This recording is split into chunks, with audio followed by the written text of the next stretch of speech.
Good morning everyone, welcome back to my channel new blog. তোমরা সবাই কেমন আছো? আশা করি ভালো আছো, আর আমিও ভালো আছি। আজকে শনিবার, এখন সকাল ওই 8:15 মতো বাজে।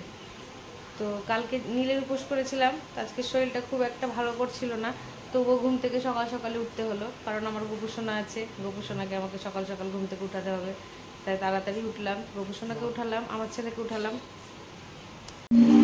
কালকে রাত্রে লুচি খেয়েছে, তো ছেলে বলছে মা আবার আমাকে লুচি বানিয়ে দাও। তার জন্য আবার আলু ভাজা আর এই লুচিটা বানালাম, আর ছোলার ডালটা কালকে ছিল। তো এই জলখাবারে আজকে আবার এটাই খাবে আমার ছেলে, লুচি খাবে। তো লুচি ওকে দিয়ে দিই। লুচি আমি স্নান করলাম, গোপুসোনাকে পুজো দিলাম, সব কিছু হলো। এখন একটু খাওয়া দাওয়া করবো, টিফিন করব। তো ছেলে নাই, ছেলে এখন একটু দিদুর বাড়ি গেছে, আমার মায়ের কাছে গেল একটু। ওই বাড়ি মা ডাকলো আয়, তাই জন্য ও ওই বাড়ি গেল। দোকানে একটু ভিড় হয়ে গেছিলো, তাই জন্য বর বললো যে তুমি এখন দোকানে আসো, তাই তাড়াতাড়ি করে আমি রান্না বান্না ছেড়ে দোকানে চলে আসলাম। দোকানে একটু ভিড় আছে, তার জন্য দোকানেই চলে আসলাম। আইসক্রিম খাচ্ছে অরিত্র, আমাকে দে। না না খাবো না, এমনি বললাম খা। আমি ভাবলাম তুই বলবি না না দেবো না। দোকান থেকে বাড়ি আসলাম, এসে দেখি অনেকটাই বেলা হয়ে গেছে। তো মা আজকে খাবার ওই বাড়ি থেকে পাঠিয়ে দিয়েছে, আজকে নিরামিষ খাবার, তাও ওই বাড়ি থেকে মা পাঠিয়ে দিয়েছে আজকে খাবার, দুপুরের খাবার।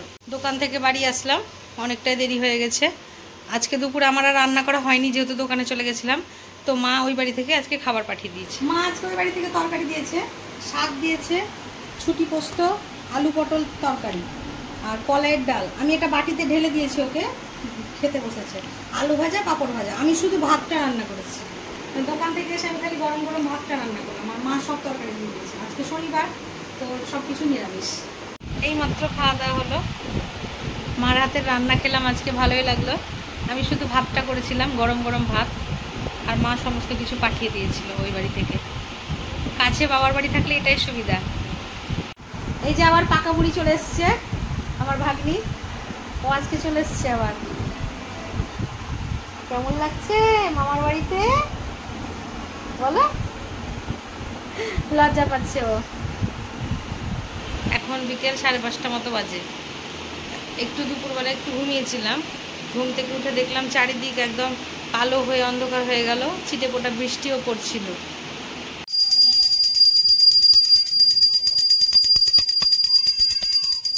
আমি দোকান আসলাম, কালকে আমাদের দোকানে পয়লা বৈশাখ পুজো, তো কিছু বাজার টাজার করতে হবে, ঠাকুর আনতে হবে, ফলমূল কিনতে হবে। তো বর এখন ওইসব আনতে যাবে, তো দোকানে বসতে হবে, তাই আমি এখন দোকানে চলে আসলাম। দোকানে আসলাম আর দাসুদা চা দিয়ে চলে গেল, তো চা খাচ্ছি। আজকে বাড়িতে চা খাইনি, ভালোই হলো, এসে আমি দোকানে চা খেতে পারলাম।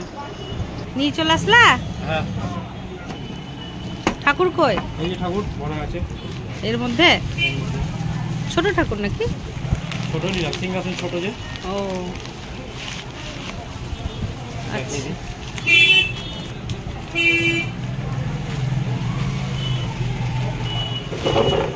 কালকে কখন আসবে ঠাকুর মশাই? 10টা। বাহ, ঠাকুর ছোট হোক বা বড়, ঠাকুর তো ঠাকুরই। এটা লক্ষ্মী।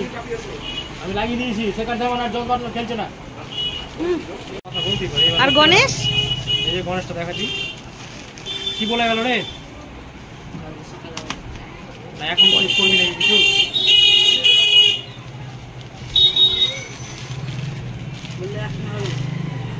করে দে গণেশ। বাহ, গণেশ সুন্দর চোখ মুখ হয়ে আছে। তো আমাদের কালকে পুজোর বাজার হয়ে গেল। এই যে ফল, এখানে সব দশকর্মা বাজার, এখানে ঠাকুর, সব কিছু আমরা না, আমার বর সব করে নিয়ে আসলো বাজার। আমি দোকানে ছিলাম, দুজনে বেরোনো হয় না, দোকানে একজনকে থাকতে হয়, একজনকে কাজ করতে হয়। ঋষি, ইমা তুমি টিটি পড়েছ? হ্যাঁ, টাটা টাটা। দোকানের পুজোর প্রস্তুতি চলছে, এখন এই আমের শাখা কদম সহ টাঙানো হবে দোকানের সামনে।